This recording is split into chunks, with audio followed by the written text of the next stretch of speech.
दोस्तों, अगर आप बिहार शिक्षक भर्ती की तैयारी कर रहे हैं तो आप सभी का बहुत बहुत स्वागत है। यहाँ पर हम आज शुरू कर रहे हैं अपने 25 प्रैक्टिस सेट की सीरीज़ को, जिसमें पहला प्रैक्टिस सेट यानी कि एक प्रैक्टिस सेट में आपके 120 क्वेश्चंस होते हैं। प्राथमिक शिक्षक भर्ती की अगर आप तैयारी कर रहे हैं कक्षा 1 से 5 तक के लिए, तो आप सभी का बहुत बहुत स्वागत है। यहाँ जब हम माध्यमिक और उच्चतर माध्यमिक की बात करते हैं तो आपके जीके जीएस वाला पोर्शन उनमें भी है 40 मार्क्स का, तो वो भी इस वीडियो को देख सकते हैं। जब हम पटना की बात करते हैं, पटना का जो टॉप पब्लिशर है वहाँ से उनके प्रैक्टिस सेट को हम लेकर के आए हैं आपके लिए। तो वीडियो में लास्ट तक रहिएगा, जब हम 120 सवाल तक आपके साथ में चलेंगे, जैसे कि आपको एक एक चीज़ें स्पष्टीकरण के साथ में जो है वो हम समझाएंगे और वो चीज़ें समझ में आए। नए हैं तो चैनल को आप सब्सक्राइब ज़रूर करिएगा। टेलीग्राम चैनल महेश अकेडमी के नाम से है, उससे भी आप ज़रूर जुड़िएगा। सबसे पहले क्वेश्चन की तरफ चलते हैं दोस्त, और यहाँ पर आपसे पूछा है कि लिंगराज मंदिर जो है वो कहाँ है। पूरी बोला है वो भुवनेश्वर दिया है, नासिक और इसमें दिया है इनमें से कोई नहीं। ध्यान दीजिएगा, जब हम बात करते हैं लिंगराज मंदिर को लेकर के, तो इसका निर्माण हुआ था 11वीं से 12वीं शताब्दी के बीच में, और लिंगराज मंदिर भगवान शिव को समर्पित है। इसमें इसके निर्माण को लेकर के बात करें तो सोमवंशी राजा ययाति प्रथम ने इसका निर्माण करवाया था, और ये हमें कहाँ देखने को मिलेगा उड़ीसा की राजधानी भुवनेश्वर में। एक दूसरे क्वेश्चन की तरफ चलते हैं। आपसे कहा है तृतीय बौद्ध संगीति किस स्थान पर आयोजित की गई थी। बौद्ध संगीतियों की बात, बुद्ध जी के उपदेशों को जब हम बुक्स की बात करते हैं, अलग अलग पिटक की बात करते हैं, अपने सुत्त पिटक, विनय पिटक, अभिधम्म पिटक का नाम सुना होगा, उनमें संकलित करना, उनके उपदेशों को उनके अनुयायियों को सुनाना, यही काम संगीति में होता था। 4 बौद्ध संगीतियाँ प्रमुख हैं। इनमें आपसे पूछा है तृतीय बौद्ध संगीति के बारे में, तो ये कहाँ पर आयोजित हुई थी। ये आपका पाटलिपुत्र में आयोजित हुई थी, लगभग 255-56 ईसा पूर्व में। ठीक है, ये चीज़ नोट करिएगा। अध्यक्षता की बात करते हैं तो उस समय मोगलीपुत्र तीसरे ने इसकी अध्यक्षता की थी, और तृतीय बौद्ध संगीति में ही अभिधम्म पिटक की रचना की गई थी, इसे नोट करिएगा। आगे चलते हैं तीसरे क्वेश्चन की तरफ। किस मुगल बादशाह की पत्नी ने अपने पति के लिए मकबरे का निर्माण करवाया था। अकबर है, बाबर है, जहांगीर बोला हुआ है या हुमायूं बोला हुआ है। यहाँ से जो नाम देखने को मिलेगा ये है हुमायूं की पत्नी का नाम हाजी बेगम या बिगा बेगम करके था। तो उन्होंने दीन पनाह में एक मकबरे का निर्माण करवाया था, ये चीज़ ध्यान रखिए। तो यहाँ पर जो नाम देखने को मिलेगा वो किसका मिलेगा, हुमायूं का। आगे कहते हैं चौथे क्वेश्चन में कि तैमूर लंग ने किस शासक के समय भारत पर आक्रमण किया था। तैमूर लंग की बात की गई है, और ये समय है कब का, 1398 का। डेट भी याद रखिए, 1398 का ये आपका समय था। उस समय दिल्ली सल्तनत का शासक जो है वो नसीरुद्दीन तुगलक था। तो जब हम तैमूर लंग की बात करते हैं, जब उसने हमला किया था, ये समय 1398 का है, और शासक थे नसीरुद्दीन तुगलक। आगे चलते हैं एक और क्वेश्चन की तरफ। महावीर स्वामी जी ने अपना उपदेश किस भाषा में दिया था। 24वें तीर्थंकर की बात करें, महावीर स्वामी जी का नाम आता है। जैन तीर्थंकरों में 24 तीर्थंकर हैं, और इसमें जब हम महावीर स्वामी जी की बात करते हैं, अपने प्राण त्याग की बात करें, पावापुरी में इन्होंने अपने प्राण त्यागे थे। इन्होंने जो उपदेश दिया था वो प्राकृत भाषा में अपना उपदेश दिया था। कौन सा एक हड़प्पाकालीन बंदरगाह है। सिकंदरिया लोथल की बात की हुई है, यहाँ पर नागपट्टनम लिखा हुआ है, महास्थानगढ़ करके है। तो लोथल और कालीबंगा की बात करें तो राजस्थान में है, लोथल गुजरात में पड़ता है। लोथल जो है वो भोगवा नदी के किनारे है। और जब हम हड़प्पाकालीन सभ्यता की बात करें तो इसमें नाम किसका आएगा आपका, यहाँ पर लोथल, जो कि एक बंदरगाह था। बात आती है लोथल की खोज किसने की, तो SR राव के द्वारा जो है 1954 में इसकी खोज की गई थी। अगले क्वेश्चन में आपसे पूछा है निम्नलिखित में से किस ग्रंथ के अनुसार अशोक ने सबसे छोटे भाई को छोड़कर अपने 99 भाइयों की हत्या करने के बाद राजगद्दी हड़प ली थी। सम्राट अशोक का नाम बहुत ज़्यादा पूछा जाता है जब हम बिहार के क्वेश्चन को लेकर के बात करें। ये जो पब्लिकेशन है आपका, ये बिहार से संबंधित किताबें, बिहार से संबंधित जितनी परीक्षाएं हैं उनमें टॉप पब्लिशर में है। तो इनको आप, इस वीडियो को आप ज़रूर लास्ट तक देखिएगा, तभी सारी चीज़ें आपको समझ में आएंगी, और सारे क्वेश्चंस बहुत ही महत्वपूर्ण हैं। 7 नंबर पे अगर हम बात करें तो नाम जो है किसका आता है, दीपवंश का आता है। ध्यान रखिएगा, जब हम सम्राट अशोक की बात करते हैं तो इनका जो शासनकाल है 273 से 332 ईसा पूर्व तक लगभग देखने को मिलता है। कब से कब तक, 273 से अगर हम बात करते हैं 232, और ये BC का समय है, याद रखिएगा, बिफोर क्राइस्ट में, जिसमें समय आपका उल्टा चलता है। तो ये चीज़ याद रखिएगा। इसमें जब छोटे भाई दीपवंश की बात करें, उन्हीं को छोड़ करके बाकी चीज़ें देखने को मिलती हैं। कलिंग का युद्ध 261 BC में हुआ था, इसे भी याद रखिएगा। उसी के बाद से कहीं ना कहीं बौद्ध धर्म को अपना लिया था जब हम अशोक की बात करते हैं। आगे चलते हैं। अशोक का नाम देवनाम प्रियदर्शी करके भी इन्हें बोला जाता है। आगे है मेगास्थनीज निम्न में से किसके राज दरबार में दूत बन करके आया था। मेगास्थनीज की बात की है तो उस समय जो राजा देखने को मिलते थे उनका नाम था चंद्रगुप्त। ध्यान दीजिएगा, द्वितीय नहीं थे, चंद्रगुप्त मौर्य का नाम आता है। आपका जो सही जवाब होगा वो क्या होगा, सेल्यूकस निकेटर का राजदूत था मेगास्थनीज, जो कि चंद्रगुप्त मौर्य के शासनकाल में आया था। और यहाँ पर इनकी एक किताब है इंडिका पुस्तक, उसे भी बहुत अच्छे से याद रखिएगा, जिसमें पाटलिपुत्र जो आज पटना कहलाता है, पाटलिपुत्र नगर का बहुत ही विस्तृत वर्णन जो है इंडिका जो पुस्तक है उसमें देखने को मिलता है। साथ में भारतीय समाज को भी बहुत अच्छे से उन्होंने उसमें दर्शाया हुआ है। निम्नलिखित में से किस प्राचीन भारतीय पुस्तक का अनुवाद अबुल फजल ने आयार ए दानिश के नाम से किया हुआ है? तो 9 नंबर जो पुस्तक है यहाँ पर, इसकी अगर हम बात करें तो इसके लेखक में किसका नाम आता है, विष्णुगुप्त जी का ऐसे में। और यहाँ पर जो ये पुस्तक है वो है आपके पंचतंत्र। ध्यान रखिएगा, इसका 15 भारतीय और 40 विदेशी भाषाओं में अनुवाद किया गया है जब हम पंचतंत्र की बात करते हैं। सर्वप्रथम संस्कृत और पाली भाषा में इसका संकलन जो है वो देखने को मिलता है। चंद्रगुप्त मौर्य ने सेल्यूकस निकेटर को कब हराया था? यहाँ पर 10 नंबर क्वेश्चन, और ये जो समय था दोस्त वो था 305 ईसा पूर्व का। कब का? 305 BC का। और यहीं से कहीं ना कहीं इसके पहले, जैसा कि मैंने आपसे बोला, जब चंद्रगुप्त मौर्य की बात करते हैं तो इन्होंने अपने प्राण जो त्यागे थे वो श्रावण बेलगोला कर्नाटका में जो है इनकी मृत्यु हुई थी 298 ईसा पूर्व में, ये भी ध्यान रखिएगा। आगे चलते हैं एक और क्वेश्चन की तरफ। कहते हैं किस प्रकार की भूमि को आप्राहत कहा जाता था? आप्राहत करके लिखा हुआ है, तो ध्यान रखिए ये समय है गुप्त काल का, जो स्वर्ण युग का समय था। गुप्त काल में भूमि का जो वर्गीकरण था, तो अगर हम बात करें क्षेत्र को लेकर के, तो क्षेत्र को क्या बोलते थे, जो कृषि योग्य भूमि होती थी उसे क्षेत्र कहा जाता था। जब हम चारागाह वाली भूमि की बात करते हैं तो उसे साराह कहते थे। क्या कहते थे? साराह। हम रहने योग्य भूमि की बात करें तो जो रहने योग्य भूमि थी उसे क्या कहते थे? उसे वस्ती बोलते थे। और यहाँ पर आप राहत आपसे पूछा है, तो आप राहत का मतलब होता है बिना जोती हुई जो जंगली भूमि होती है उसे ही कहते हैं। पहला आंसर हो जाएगा। आगे आपसे कहते हैं कि खेड़ा का युद्ध इनमें से किनके बीच में हुआ था? देखिए आपसे यहाँ पर राजाराम और संभाजी का नाम लिखा हुआ है, राजाराम और साहू का नाम लिखा है, इसमें शाहू ताराबाई का नाम लिखा है। जब हम 12 नंबर क्वेश्चन की बात करते हैं तो ये युद्ध हुआ था अक्टूबर 1707 में। कब? अक्टूबर 1707 ईस्वी में हुआ था। किसके किसके बीच में हुआ था? साहू और तारा जी के बीच में हुआ था, याद रखिएगा। और जब हम बात करें यहाँ पर तो शाहू ने अगर बात की जाए सतारा में 1707 से लेकर के 1749 तक शासन किया था, यानी विजेता कौन हुआ? साहू। आगे चलते हैं इसमें। भारत का सिक्किम का भारत में विलय किसने किया था? इसमें आपसे पूछा है हेस्टिंग्स का नाम है, डलहौजी का नाम दिया है, बेंटिंग का या फिर ऑकलैंड का। 13 नंबर क्वेश्चन की बात की जाए तो इसमें जो नाम देखने को मिलेगा वो किसका नाम होगा? लॉर्ड डलहौजी का। तो सिक्किम का भारत में विलय लॉर्ड डलहौजी। आगे चलते हैं। आपसे कहा है मुगल बादशाह का नाम बताइए। मुगल बादशाह बहादुर शाह द्वितीय का सेनापति कौन था जिसने 1857 के विद्रोह का नेतृत्व किया था? 57 के विद्रोह की बात की गई है, मुगल बादशाह, यहाँ पर बहादुर शाह द्वितीय की बात की गई है। जब हम इस 14 नंबर क्वेश्चन की बात करते हैं तो चूंकि उस समय 84 या 85 साल के थे जो बहादुर शाह द्वितीय थे, और कहीं ना कहीं सैनिकों ने जब हम बात करें जो क्रांतिकारी थे उन्होंने इनको जबरन क्या कर दिया था? दिल्ली की गद्दी पर बैठा दिया था। ऐसे में इनके नेतृत्व को लेकर के बात करें तो नेतृत्वकर्ता में बख्त खान का नाम आता है। आगे चलते हैं। यंग बंगाल आंदोलन के संस्थापक में किसका नाम होगा? तो यंग बंगाल आंदोलन, ये आंदोलन आपका कब हुआ था? 1828 में हुआ था, इसे नोट करिएगा। साथ में इसमें जो नाम आता है वो है हेनरी विवियन डेरोजियो का। किसका है? हेनरी विवियन डेरोजियो, पूरा नाम इनका यही देखने को मिलता है।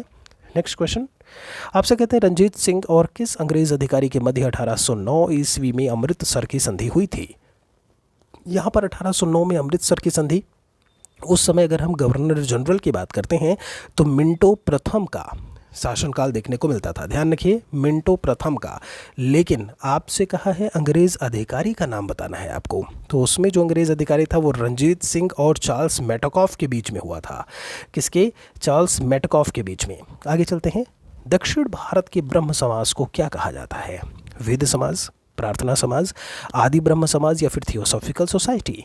ब्रह्म समाज की बात की जाए 1828 में राजा राम मोहन राय जी के द्वारा स्थापित। कहीं ना कहीं पाश्चात्य सभ्यता यानी कि वेस्टर्न कल्चर को अपनाने की बात जो है वो राजा राम मोहन राय जी द्वारा की गई। 17 नंबर क्वेश्चन में 1864 में ध्यान रखिएगा मद्रास में केशव चंद्र सेन और धरालू नायडू के द्वारा वेद समाज की स्थापना की गई थी। किसकी? वेद समाज की। कब की गई थी? 1864 में, जबकि स्थापना 1828 में राजा राम मोहन राय जी के द्वारा की गई। ठीक है, आगे चलते हैं। इंडिया होम रूल सोसाइटी का गठन कहाँ किया गया था? India home rule society. इसका गठन ध्यान रखिए 1905 का समय था, 1905 का समय, और इसका गठन कहाँ पे हुआ था? लंदन में। आगे कहते हैं प्रथम कारखाना अधिनियम किसके समय में पारित हुआ था? 19 नंबर क्वेश्चन, प्रथम कारखाना अधिनियम। तो ये आया था आपका 1881 में, और 1881 की अगर हम बात करें तो उस समय जो शासनकाल था वो किसका देखने को मिलता है? लॉर्ड रिपन का। ये बिल्कुल 1885 का समय है जब इंडियन नेशनल कांग्रेस यानी आईएनसी का गठन हुआ था। तो जो इसमें शासक, जो इसमें वायसराय देखने को मिलेंगे वो कौन है? लॉर्ड रिपन का नाम आएगा। दादा भाई नौरोजी ने किस वर्ष ब्रिटिश हाउस ऑफ कॉमन्स हेतु चुने गए थे? कौन सा साल था जिन्हें grand old man of India दादा भाई नौरोजी को कहते हैं? और 20 नंबर क्वेश्चन के ये जो समय था वो कब का था? 1892 का। कब का था? 1892 का समय था जब इन्हें ब्रिटिश हाउस ऑफ कॉमन्स के लिए चुना गया। काकोरी षड्यंत्र घटना जानते हो, लगभग 4,500 रुपये की, 4600 रुपये की लगभग लूट हुई थी। अगर हम काकोरी कांड की बात करें, ये आपका लखनऊ सहारनपुर डाउन पैसेंजर में जो है, सहारनपुर लखनऊ डाउन पैसेंजर में ये घटना जो है वो देखने को मिली थी। और इसमें जब हम काकोरी घटना की बात करते हैं तो ये 9 अगस्त 1925 को घटित हुई थी। कब है? 9 अगस्त 1925। आपका जो सही जवाब होगा वो यहाँ से बी हो जाएगा। आगे चलते हैं। 22 नंबर क्वेश्चन में दिया है वाई सोशलिज्म, ये रचना किसकी है? वाई सोशलिज्म बहुत नाम आता है। मैं आपको बता दूं, संपूर्ण क्रांति की शुरुआत जो है वो पटना से हुई थी 1974 में। छात्रों का एक आंदोलन था इंदिरा गांधी के खिलाफ, इंदिरा गांधी सरकार यानी कांग्रेस के खिलाफ था। इसको हम लोग संपूर्ण क्रांति या जेपी क्रांति के नाम से जानते हैं, यानी कि जयप्रकाश जी का नाम उनसे जुड़ा हुआ है। इन्हें लोकनायक भी कहते हैं। वाई सोशलिज्म पुस्तक भी इन्हीं की है। आगे चलते हैं। और ये चीज़ ध्यान रखिएगा कि समाजवादी जितने भी सोशलिज्म जो भी थॉट थे उनसे प्रेरित होकर के इन्होंने ये पुस्तक जो है वो लिखी थी। भारत में अंग्रेजों के समय में प्रथम जनगणना किसके काल में हुई थी? पहली जनगणना की बात की हुई है 1872 में शुरुआत।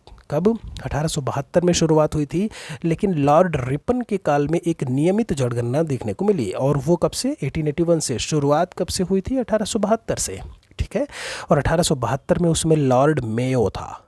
कौन था? Lord Mayo. तो आपका जो सही जवाब होगा लॉर्ड मेयो होगा, क्योंकि पहली जनगणना 1872 में हुई, लेकिन विधिवत जो शुरुआत हुई थी लॉर्ड रिपन के काल में। आगे है किसके विरोध में भारत छोड़ो आंदोलन प्रारंभ किया गया था? क्विट इंडिया मूवमेंट की बात की हुई है, क्योंकि उस समय क्या आया था आपका 1942 में।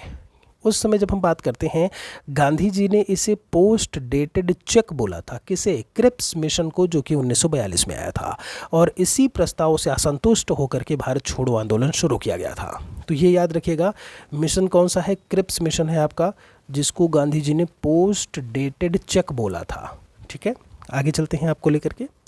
भगत सिंह द्वारा केंद्रीय विधानसभा में बम कब फेंका गया था? जब हम सेंट्रल असेंबली की बात करते हैं 25 नंबर क्वेश्चन में, तो ये घटना हुई थी 8 अप्रैल 1929 को। कब? 8 अप्रैल 1929 की घटना है, तुरंत नोट करिए। आगे चलते हैं। आगे एक और क्वेश्चन की तरफ आपसे कहते हैं कि कौन सी घटना पहले हुई? साइमन कमीशन के आगमन की बात यहाँ पर बोली है। गांधी इरविन समझौता बोला हुआ है। तो साइमन कमीशन 1928 में आया था, जबकि गांधी इरविन समझौता 1931 में हुआ था। ठीक है। सिविल डिसोबीडियंस मूवमेंट यानी कि सविनय अवज्ञा आंदोलन, तो ये आपका जो है 1935 का है, आपका 35 की घटना है ये। ठीक है। दांडी मार्च की बात करें तो भी 1929 की घटना में आएगा। यानी साइमन कमीशन 1928 जो है वो सबसे पहले है। साइमन कमीशन को नोट कर लीजिएगा। आगे चलते हैं इसमें एक और क्वेश्चन की तरफ। साइमन कमीशन के भारत आने का उद्देश्य क्या था? सैनिक सुधार, आर्थिक, प्रशासनिक या भारत को स्वतंत्र करना? साइमन कमीशन की बात की जाए तो सर जॉन साइमन की अध्यक्षता में 1927 में इसका गठन हुआ था। कहाँ पे? लंदन में। उसके बाद 1928 में कहाँ पे आया था? भारत में आया था।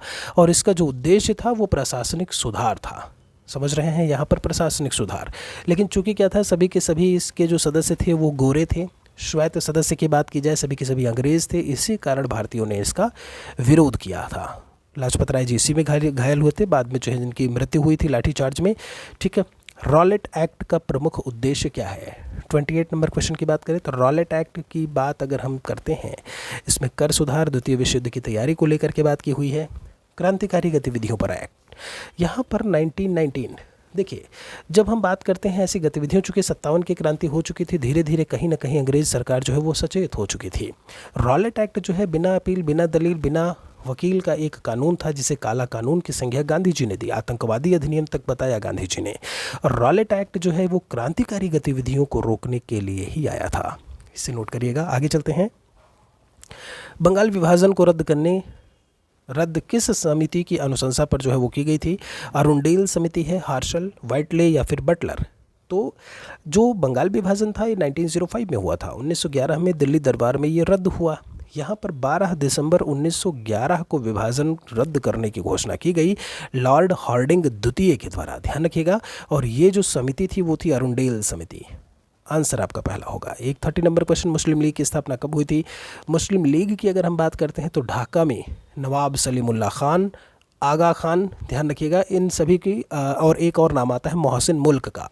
इन तीनों लोगों ने मिलकर के 1906 में ढाका में, बांग्लादेश की राजधानी ढाका में मुस्लिम लीग की स्थापना की थी, ठीक है।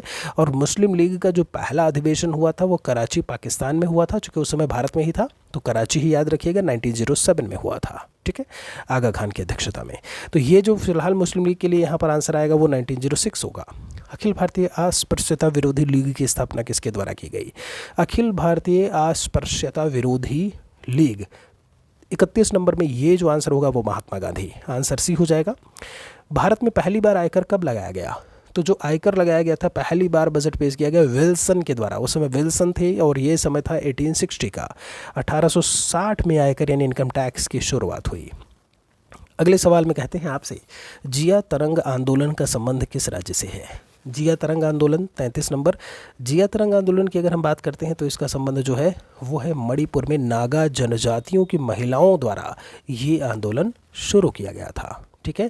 और ध्यान रखिएगा ये उस समय लगभग 1937 के आसपास का है, ये भी आपको ध्यान रखने की ज़रूरत है। और कहीं ना कहीं जब हम बात करते हैं तो एक इनमें गांडिल्यू का नाम जो है वो जुड़ा हुआ है, रानी गांडिल्यू करके हम उसे बोलते हैं, गाइडिल्यू कहीं कहीं लिखा होता है। उनको जवाहरलाल नेहरू जी ने पहाड़ों की बेटी कहकर संबोधित किया था, ये भी ध्यान रखिएगा। तो आंसर यहाँ पर मणिपुर होगा। आगे चलते हैं एक और क्वेश्चन की तरफ। आपसे कहते हैं कि भारत छोड़ो आंदोलन के दौरान जवाहरलाल नेहरू को किस जेल में कैद करके रखा गया था? तो इस जेल का नाम था अल्मोड़ा जेल। क्या होगा? अल्मोड़ा जेल होगा, ठीक है। आगे चलते हैं। यहाँ पर निम्नलिखित में से किस अभिलेख में अशोक को बुद्ध शाक्य कहा गया? बुद्ध शाक्य, ध्यान रखिएगा ये मस्की का अभिलेख था। कब का? महान शासकों में एक नाम आता है किसका? अशोक का। और यहाँ से जब हम बात करें तो इसमें जो बुद्ध शाक्य का उल्लेख है वो मस्की के अभिलेख से है। आगे चलते हैं। हर्षवर्धन के शासनकाल में किस चीनी यात्री ने भारत की यात्रा की थी? 36 नंबर क्वेश्चन, हर्षवर्धन के शासनकाल में। तो वैनसांग जो भारत में आया कब से कब तक रहा? 630 से लेकर के 645 ईस्वी तक ये वैनसांग भारत में रहा था। और जब शासनकाल की बात करते हैं तो वैनसांग जो था वो हर्षवर्धन के शासनकाल में आया था। आगे चलते हैं। इसमें प्रसिद्ध नाटक मृच्छकटिकम किसके द्वारा लिखा गया? कालिदास, शूद्रक, वेदव्यास या फिर इनमें से कोई नहीं। तो मृच्छकटिकम की अगर हम बात करते हैं यहाँ पर 37 नंबर क्वेश्चन में, देखिए ये चीज़ यहाँ पर ध्यान देने की ज़रूरत है। मृच्छकटिकम इसका मतलब होता है छोटी मिट्टी की गाड़ी, समझिएगा। तो शूद्रक 3 संस्कृत नाटकों के रचनाकारों में इनका नाम आता है किसका? शूद्रक का नाम आता है। तो आंसर आपका बी होगा और इसका मतलब होता है छोटी मिट्टी की गाड़ी। और 3 संस्कृत नाटकों में एक मृच्छकटिकम है, दूसरा है वासव दत्ता और तीसरा है आपका पद्म भृतका करके है, ठीक है। ये तीनों नाटक किसके हैं? शूद्रक के हैं। प्राथमिक स्तर पर भाषा शिक्षण का उद्देश्य यह है कि उद्देश्य क्या होता है अगर हम प्राथमिक स्तर पर भाषा शिक्षण को लेकर के बात करते हैं? 38 नंबर क्वेश्चन, ध्यान रखिएगा। तो भाषा शिक्षण का मतलब होता है कि हर एक परिस्थिति में, देखिए जब हम अपने अभिभावकों के सामने की बात करें, बच्चों के साथ में बात करें, जो सहपाठी हैं, अगर हम टीचर्स के साथ में बात करें, वो अपने आप को अगर कम्युनिकेट कर पा रहे हैं, वो अपने आप को अगर संप्रेषित कर पा रहे हैं, बोल पा रहे हैं, तो वो सबसे बेस्ट आंसर होगा। जल्दी सीख जाएं, नेगेटिव चीज़ है। अच्छे अंक लाएं, ये भी नेगेटिव है। व्याकरण को जान सके, ग्रामर की बात जो है वो गलत साबित होती है। आगे ले चलते हैं आपको। देखिए आपके में CDP टीचिंग इसके लिए ऐसा कुछ दिया नहीं हुआ है सिलेबस में, लेकिन ये सवाल आपके 2-3 सवाल बिल्कुल बनते हैं। प्राइमरी स्तर का है तो आपसे पूछे ज़रूर जाएंगे। बच्चों की भाषा का आकलन करने के लिए सबसे उचित तरीका क्या होता है? 39 नंबर क्वेश्चन की बात करते हैं। तो भाषा आकलन, वो कैसे बोल रहे हैं, बोलचाल कैसा है, वो शब्दों को कैसे समझ रहे हैं। सबसे बढ़िया चीज़ वो होता है कि आप उसे प्रयोग में कैसे ला रहे हो, क्योंकि आप जितना प्रयोग में लेकर के आओगे उतनी ही अच्छी तरीके से आपकी प्रैक्टिस होगी और आप उसमें क्या होगे? पारंगत होते जाओगे। तो भाषा प्रयोग का अगर हम अवलोकन कर रहे हैं तो उससे बेस्ट और कुछ नहीं होगा। करेक्ट आंसर बी है यहाँ पर। सतत और व्यापक मूल्यांकन के लिए इनमें से आवश्यक क्या है? 40 नंबर अगर हम क्वेश्चन की बात करते हैं, कॉन्टिन्यूस एंड कॉम्प्रिहेंसिव इवैल्यूएशन, इसे CCE बोलते हैं। इसमें क्या होगा, यह समझने के लिए कि जो लर्निंग है यानी कि जो अधिगम होता है वो किस प्रकार अवलोकन किया जाता है उसका और सुधार किया जा सकता है। तो सतत और व्यापक मूल्यांकन में यही है, कोई बच्चा कमज़ोर है, रिटार्डेड है, पीछे है, मेंटली रिटार्डेड है, कुछ भी है, आपका 90 से कम IQ का है, तो ऐसे में हम ऑब्जर्व करेंगे और उसमें सुधार करने की कोशिश करेंगे। इसीलिए कहीं ना कहीं सतत और व्यापक मूल्यांकन की हम बात करते रहते हैं। शैशव काल की अवधि कब से कब तक होगी। 41 की बात की जाए तो ये जन्म से लेकर के 2 साल तक होती है। पहला आंसर लगा लीजिएगा, निम्नलिखित में से कौन बीज नहीं है। अब हम आ चुके हैं कहीं ना कहीं थोड़ा GK GS और फिर विज्ञान की तरफ। तो बीज इनमें से कौन सा नहीं होगा। 42 की जो बात की है तो साबूदाना जो है वो बीज नहीं होता है। साइकस के तनों से जो है, जो तने होते हैं उनके मंड से ये बनाया जाता है, ठीक है, क्या, साबूदाना। तो यहाँ से ये आंसर लगा लीजिएगा। आगे चलते हैं, निम्नलिखित में से कौन सा युग्म इनमें से सही होगा। आसाम में बिहू बिल्कुल सही है। उड़ीसा में देखिए भरतनाट्यम लिखा हुआ है, भरतनाट्यम जबकि कहाँ का है, तमिलनाडु का है, ठीक है। लावड़ी आपका जो है, जब हम बात करते हैं तो लावड़ी आपका महाराष्ट्र का होगा। जब हम कर्नाटका की बात करते हैं तो यक्षगान कर्नाटका से संबंधित है। तो जो करेक्ट है उसमें क्या होगा, आसाम का बिहू।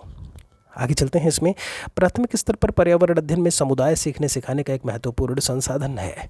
अब देखिए आपके सिलेबस में EVS दिया हुआ है और EVS में पेडागोजिकल चीज़ें भी शामिल हैं, ये बात आप जानते हो, क्योंकि EVS ही उन्होंने सिलेबस में मेंशन किया है, तो आपको ये भी पढ़ना होगा, ठीक है।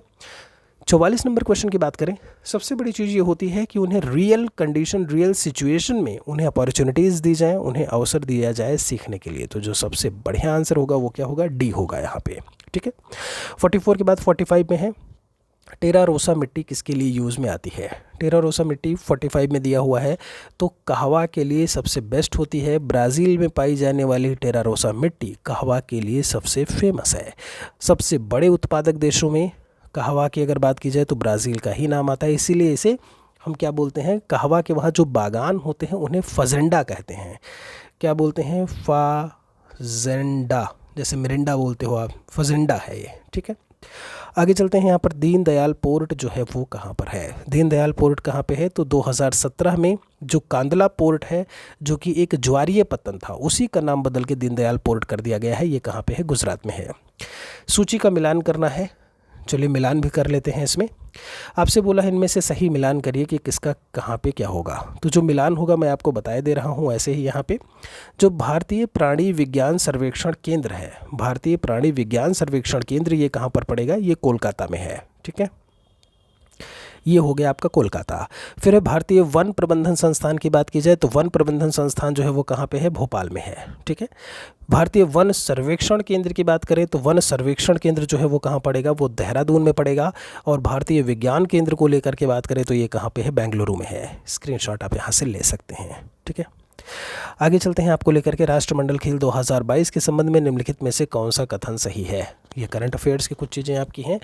तो इसमें आपका इसका आयोजन बर्मिंघम इंग्लैंड दिया हुआ है और सारी चीज़। तो एक चीज़ ध्यान रखिएगा, इसमें जो करेक्ट स्टेटमेंट होगा वो मैं आपको बताया दे रहा हूँ। दूसरा और तीसरा नहीं, इसमें जो करेक्ट आंसर होगा आपका वो क्या होगा, ये वाला होगा, पहला और तीसरा।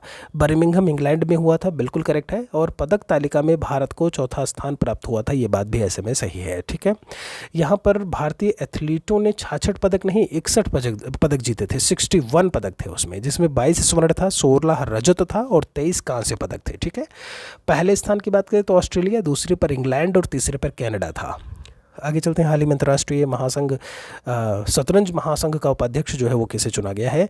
तो इसमें जो नाम आएगा वो विश्वनाथन आनंद का आएगा। किसका है, विश्वनाथन आनंद का। निम्नलिखित में से किस देश ने चंद्रमा पर अपना पहला अंतरिक्ष यान दानूरी लॉन्च किया है। तो ये लॉन्च किया गया है साउथ कोरिया के द्वारा 5 अगस्त 2022 को। कब, 5 अगस्त 2022 को।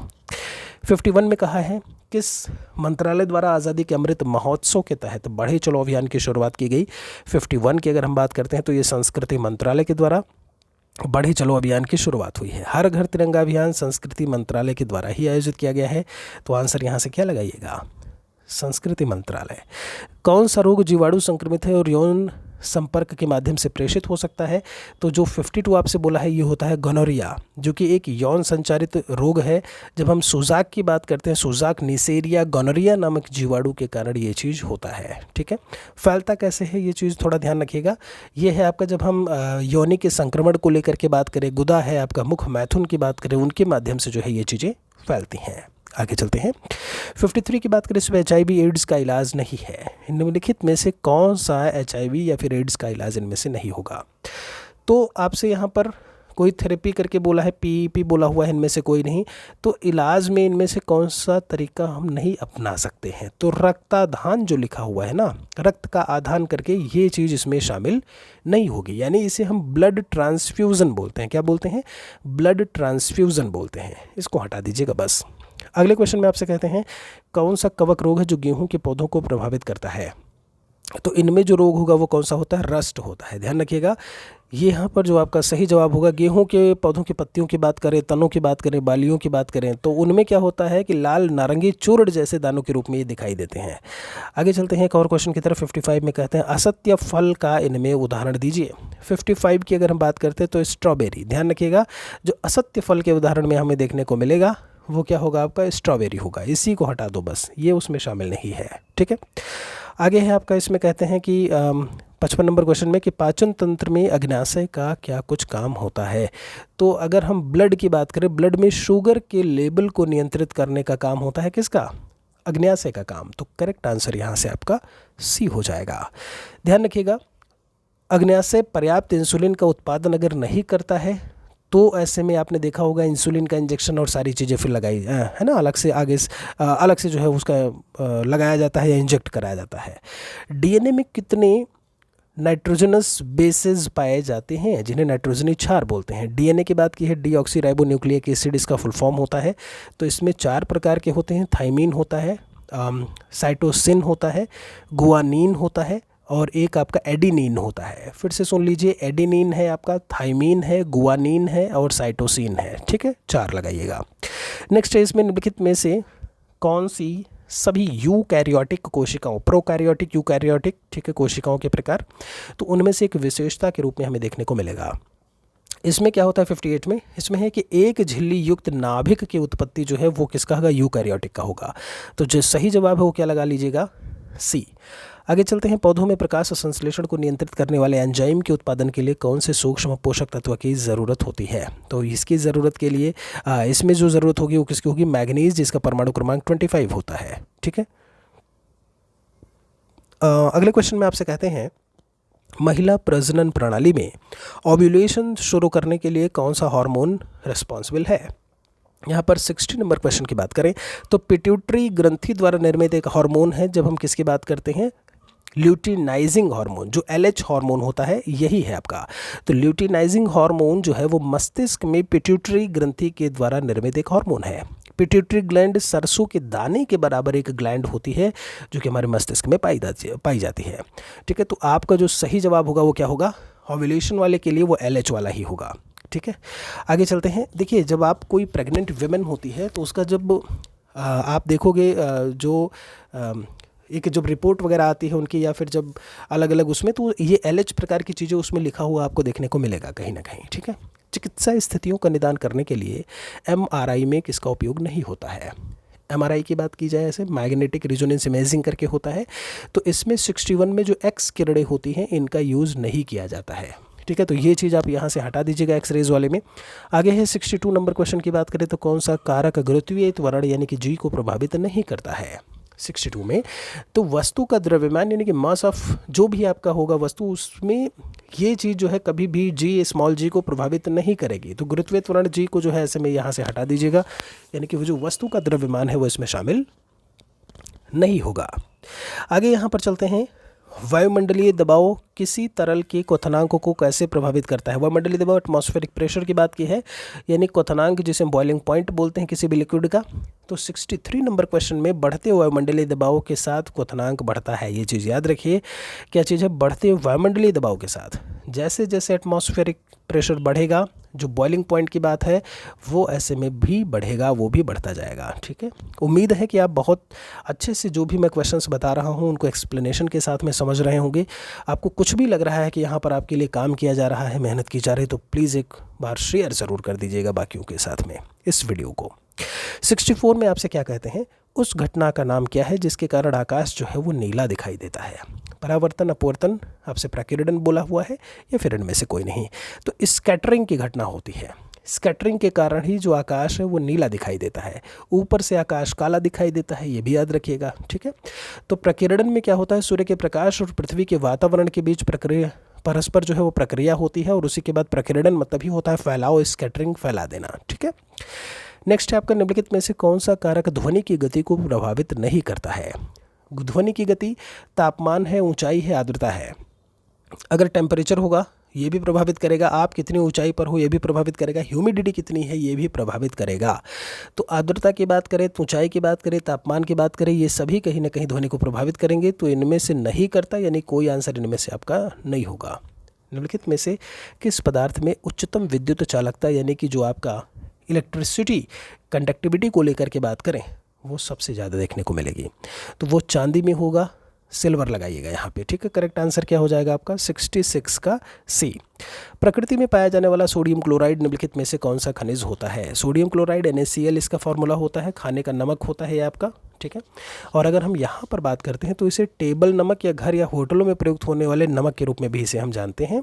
और इसमें जो आपका प्रकृति में पाया जाता है और कौन सा खनिज जो मिलता है, खनिज का नाम हैलाइट है। क्या है, हैलाइट करके लिखिएगा। ठीक है, आगे चलते हैं इसमें एक और क्वेश्चन की तरफ। निम्नलिखित में से कौन सा कथन सही सुमेलित इनमें से नहीं होगा।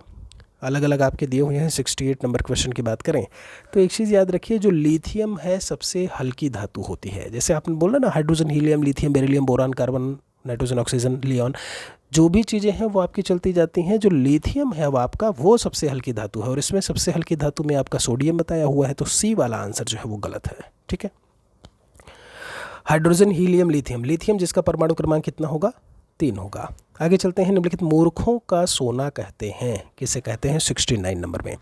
तो ये होता है आपका आयरन पायराइट बोलते हैं इसे। इसका फॉर्मूला क्या होगा आपका FeS2 करके, ये आयरन पायराइट होता है।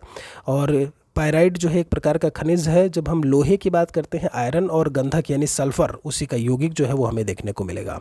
तो FeS2 जो होता है ना, ये चीज़ इसमें देखने को मिलेगी। अच्छा, एक चीज़ ध्यान रखिएगा, कहते हैं इसमें पीतल जैसी चमक पाई जाती है, जिसमें इसका सोने का होने का भ्रम होता है ना, कि ये गोल्ड जैसा है, इसीलिए इसे क्या कहा गया, मूर्खों का सोना कहा गया।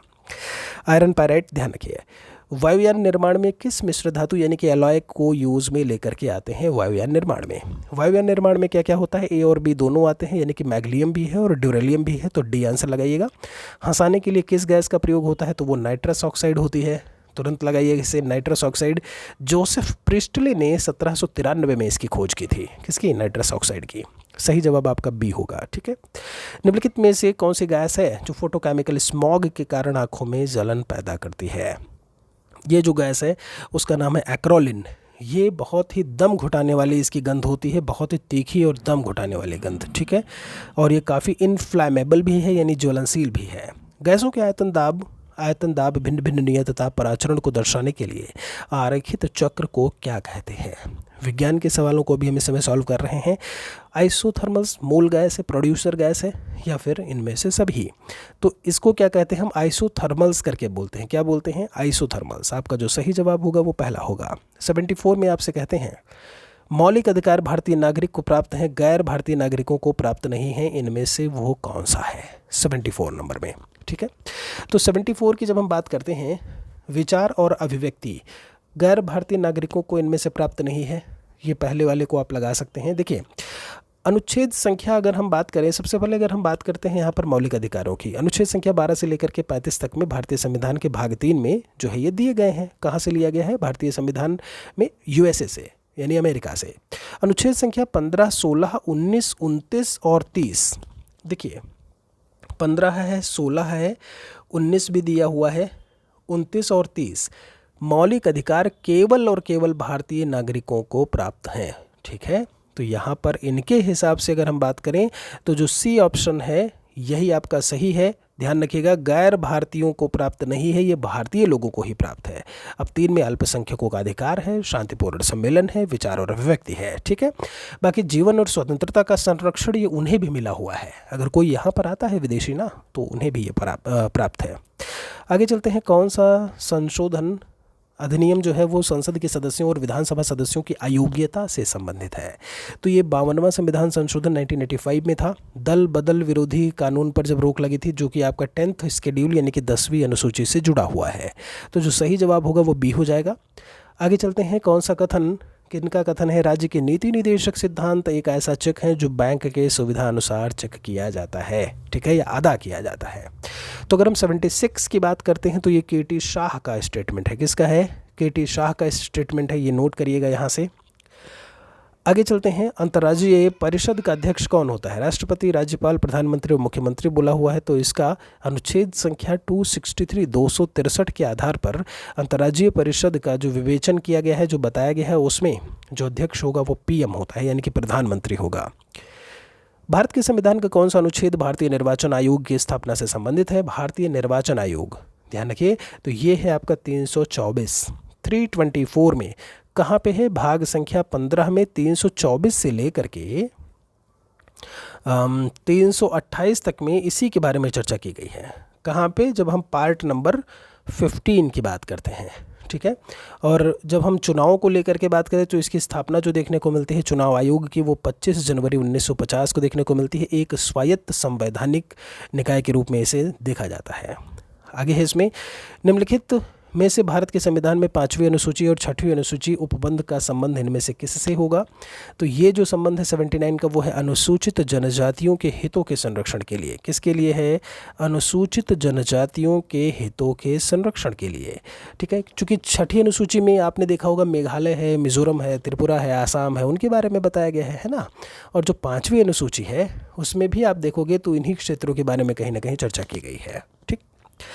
आगे चलते हैं, भारत में सरकार के संसदीय प्रणाली जो है या पार्लियामेंट्री सिस्टम कहाँ से लिया गया है? तो ये ब्रिटिश गवर्नमेंट से है। सही जवाब भी हो जाएगा। मौलिक अधिकारों के कार्यान्वयन से संबंधित मुकदमे न्यायालय के किस क्षेत्र में शामिल होते हैं, किस अधिकार क्षेत्र में शामिल होते हैं? 81 नंबर क्वेश्चन। ये सर्वोच्च न्यायालय का प्राथमिक क्षेत्राधिकार होता है। ध्यान रखिए, on the basis of article number 32, 32 number के आधार पर ही आप क्या करते हो? सर्वोच्च न्यायालय जाते हो। तो जो सही जवाब होगा आपका वो क्या हो जाएगा? ये प्राथमिक क्षेत्राधिकारों में आता है, जिसमें 5 प्रकार की याचिकाओं या रिट्स के बारे में चर्चा की गई है। आगे कहते हैं आपसे, भारतीय संविधान सभा के सदस्यों का चुनाव कैसे हुआ था? 82 नंबर क्वेश्चन। तो 82 में क्या था? विभिन्न प्रांतों के विधानसभा के द्वारा जो है इनका चुनाव किया गया था। तो विभिन्न प्रांतों के विधानसभा, यानी आंसर आपका सी हो जाएगा, ठीक है। आगे चलते हैं, इसमें 83 में कहते हैं, किस संशोधन के तहत राष्ट्रपति को कोई भी सलाह मंत्रिपरिषद द्वारा पुनर्विचार किए जाने के लिए वापस भेजने का अधिकार प्रदत्त करती है या फिर देती है? 83 नंबर क्वेश्चन में 44वां संविधान संशोधन है, जो कि 1978 में था। और जो आर्टिकल है इसमें अनुच्छेद आपका वो 74 नंबर का अनुच्छेद है। तो इसमें जो आपका सही जवाब होगा वो क्या हो जाएगा? बी हो जाएगा। 44वां संविधान संशोधन 1978 1978, आर्टिकल नंबर 74।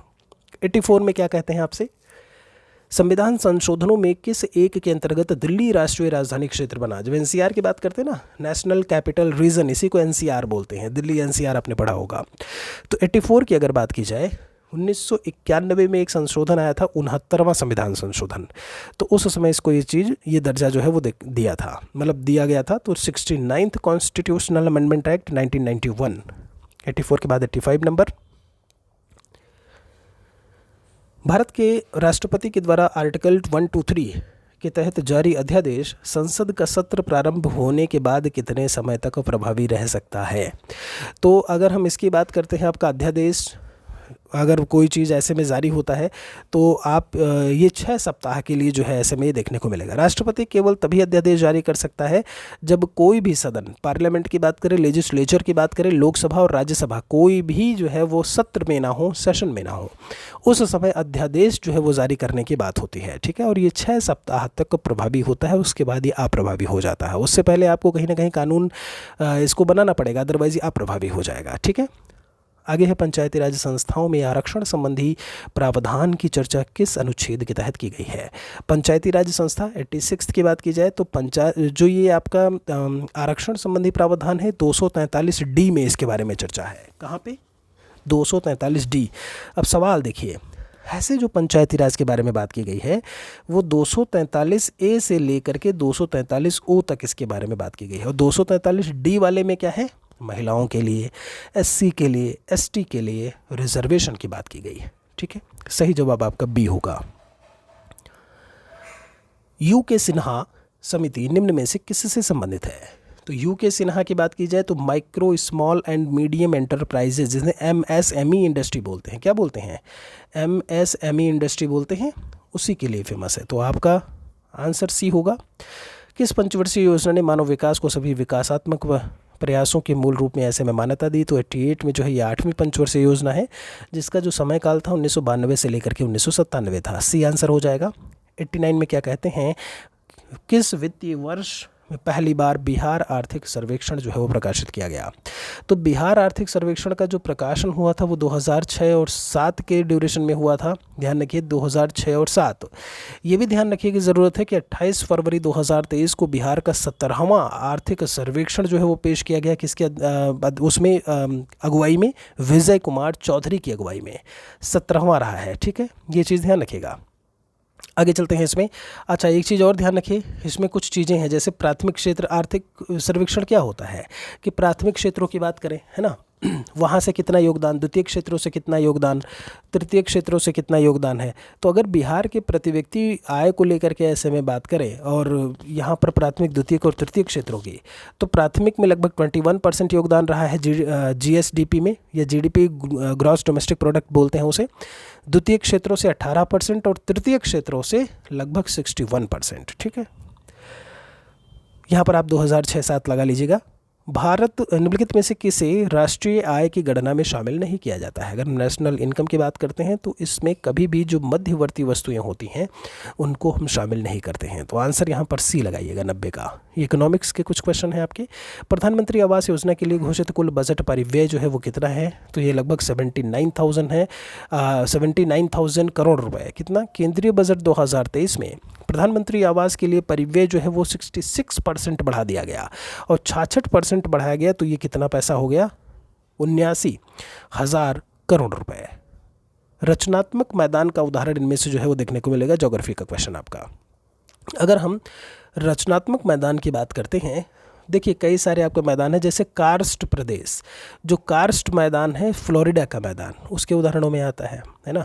आपने जब हम अवसादी या सेडिमेंट्री जो आपके अवसाद होते हैं उनसे जमे मैदानों की बात करें, जैसे भारत के जो विशाल मैदान है वो अवसाद से निर्मित हुए हैं, सेडिमेंट्स मतलब कंकड़, बालू के चीज़ें, मिट्टी, इन सभी से। ठीक है, ऐसे ही रचनात्मक मैदानों की जब बात होती है तो उसमें नाम हंगरी का आता है। ठीक है, यूगोस्लाविया का जो मैदान है वो आपका कार्स्ट ही है। आगे कहते हैं विश्व के प्रमुख द्वीप समूह के संदर्भ में कौन सा तथ्य इनमें से गलत है? 93 नंबर क्वेश्चन की बात करें, ब्रिटेन पश्चिमी अटलांटिक महासागर। ध्यान रखिएगा, जब हम बात करते हैं कोई भी महासागर है, कोई सागर है, झील में स्थित द्वीपों की श्रृंखला जो होती है उसे हम द्वीप समूह बोल देते हैं। ठीक है, और यहाँ पर अगर बात की जाए भौगोलिक दृष्टि से तो द्वीप समूह भी दो प्रकार के, एक ज्वालामुखीय प्रकार का होता है और एक जो कोरल होता है, भित्ति प्रकार का ऐसे में, है ना। आपने देखा होगा कोरल रीफ जो होता है आपको देखने को मिलता है। ठीक, आगे चलते हैं। तो आपका जो सही जवाब हो जाएगा वो ब्रिटेन का क्या होगा? तथ्य गलत है। ब्रिटेन का पश्चिमी अटलांटिक जो महासागर लिखा हुआ है ये अलग है, क्योंकि वहाँ पे उत्तरी अटलांटिक महासागर है। ठीक है, जैसे ग्रीनलैंड आपका आर्कटिक महासागर में है, मेडागास्कर हिंद महासागर, बोर्नियो आइलैंड आपका हिंद महासागर। ठीक है, न्यू गिनी की बात करें तो न्यू गिनी आपका पश्चिमी प्रशांत महासागर, ऐसे है। भाखड़ा नांगल किस राज्य की संयुक्त परियोजनाओं में से एक हमें देखने को मिलेगा? भाखड़ा नांगल डैम, सतलज नदी, पंजाब, उत्तर प्रदेश दिया हुआ है, हरियाणा और सब इसमें लिखे हुए हैं। ऑप्शंस की बात करें, हरियाणा है, राजस्थान है, पंजाब है। तो इसमें जो देखने को मिलेगा, भाखड़ा नांगल परियोजना की शुरुआत 1948 में हुई थी और काम पूरा हुआ था 1968 यानी 1968 में। सही जवाब आपका सी होगा, हरियाणा, राजस्थान और पंजाब। आगे चलते हैं। इसमें भारत में पाई जाने वाली गद्दी जनजाति किस राज्य से संबंधित है? जो गद्दी जनजाति है वो हिमाचल प्रदेश से है। जैसे जब हम थारू की बात करते हैं, थारू कहाँ, यूपी में पाई जाती है ना। आप बात करो जारवा को लेकर के तो अंडमान से संबंधित है। भोटिया की बात करो तो वो उत्तराखंड में है। भूटिया, देखिए भूटिया सिक्किम है और भोटिया जनजाति उत्तराखंड है, दोनों में अंतर है। ठीक, जैसे हम भील की बात करें तो वो राजस्थान से है। मुंडा जनजाति झारखंड बहुत फेमस है आपका। और गद्दी कहाँ से, हिमाचल प्रदेश। भारत में बंदरगाहों का सही क्रम उत्तर से दक्षिण की दिशा में इनमें से कौन सा सही होगा। तो कांदला बंदरगाह आपको देखने को मिलेगा। कांदला के बाद आपका हल्दिया आता है। 13 प्रमुख बंदरगाह हैं भारत में, ठीक है। और छोटे छोटे आपके लगभग आपको देखने को मिलेंगे 200 के आसपास। तो इनमें जो सही क्रम होगा, कांदला होगा, हल्दिया होगा, पारादीप और कोच्चि। सही जवाब क्या हो जाएगा, सी हो जाएगा। 96 के बाद 97 में कहते हैं सबसे लंबा राष्ट्रीय राजमार्ग इनमें से कौन सा है। तो वो नेशनल हाईवे 7 था। जो नेशनल हाईवे 7 है आपका, वो सभी कई सारे मतलब 7 लगभग प्रमुख राष्ट्रीय राजमार्गों को आपस में मिला करके बना था। तो इनमें कौन सा था, जैसे NH1A है, NH1 है, NH2 है, NH3, NH75, NH26 और NH7, इन सभी को मिला करके NH7 जो पहले था अब वो NH44 हो गया। तो यहाँ पर जो सही जवाब होगा वो नेशनल हाईवे 44। नेक्स्ट, किस प्रकार की मिट्टी में कार्बनिक पदार्थ की बहुलता होती है। तो कार्बनिक पदार्थों की अगर हम बात करते हैं यहाँ पर तो वो काली मिट्टी है, जिसे रेगुड़ या रेगुर मिट्टी भी कहते हैं और कपास के लिए बहुत फेमस है। आप देखो कि गुजरात, महाराष्ट्र, जो आपका कर्नाटका का एरिया है वहाँ पर ये सबसे ज़्यादा देखने को मिलती है। मैग्नीशियम हो गया, लौह अयस्क हो गए, कार्बनिक पदार्थ हो गया, चूना हो गया, इसमें काफ़ी मिलता है, काफ़ी ज़्यादा मात्रा में। अलकनंदा और पिंडार नदी का संगम स्थल कहाँ पे है। अलकनंदा और पिंडार नदी कर्णप्रयाग में मिलती हैं। देवप्रयाग की बात करें तो अलकनंदा और भागीरथी नदी मिलती हैं, उसी के आगे वो गंगा नदी कहलाती हैं, ठीक है। और अलकनंदा और मंदाकिनी का संगम रुद्रप्रयाग में है। अलकनंदा मंदाकिनी रुद्रप्रयाग, अलकनंदा पिंडार कर्णप्रयाग, अलकनंदा भागीरथी देवप्रयाग। आगे चलते हैं। निम्नलिखित में से कौन सा पठार भारत के खनिज हृदय भूमि के रूप में जाना जाता है। छोटा नागपुर का पठार बोलते हैं क्योंकि यहाँ कोयला है, लोहा है, चूना पत्थर है, बॉक्साइट है, ये सारे मिनरल्स हमें देखने को मिलते हैं। तो छोटा नागपुर का पठार लगाइएगा। आगे चलते हैं। इसमें यहाँ पर जो सवाल है आपके 101 से आगे के जब 120 तक की बात करें तो इसमें आपके 10 सवाल आपका गणित का दिया हुआ है, 10 क्वेश्चन आपके रीजनिंग के दिए हुए हैं। इसके लिए मैं अलग से जितने भी क्वेश्चंस होंगे उनको मैं सॉल्व करके बताऊंगा। फिलहाल के लिए इस वीडियो में इतना ही है। आप बने रहिए हमारे साथ में, प्लेलिस्ट को ज़रूर चेक करिएगा, वीडियोस वहीं से मिलेंगे। ये सेशन, ये सीरीज़ क्वेश्चंस आपको कैसे लगे कमेंट सेक्शन में एक बार लिखिएगा ज़रूर। आप एक कमेंट करते हैं तो उससे हमें हमारा जो मनोबल है वो बढ़ता है और हम और अच्छी तरीके से आपके लिए काम करने के लिए फिर प्रेरित होते हैं। बहुत बहुत शुक्रिया आप सभी का। जय हिंद, जय भारत, वंदे मातरम।